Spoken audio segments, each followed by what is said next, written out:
কবিতা আবৃত্তি করে শোনাবো। আমি আদর্শ শিশু শিক্ষা নিকেতনের চতুর্থ শ্রেণীর ছাত্রী।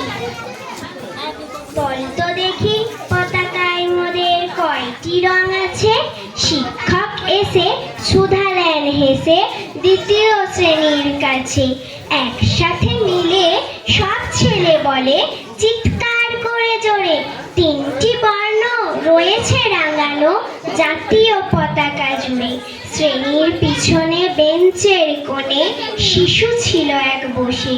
পতাকার মাঝে 5 রং আছে, বলল সে মৃদু ভাষে। কথা তার শুনে বাকি শিশুগণে হেসে খায় লুটোপুটি। শিক্ষক রেগে বললেন হেগে, বোঝাও কি করে 5টি?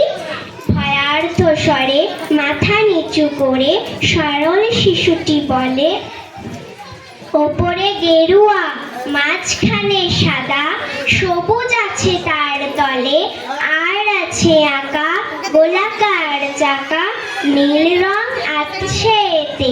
শিক্ষক বলে এটিকে ধরলে তবুও হচ্ছে 4টে। অবোধ শিশুটি বলল তখন, রং আছে আর এক, লাল লাল ছোপ দাগ দেখা যায় ওই পতাকার মাঝে।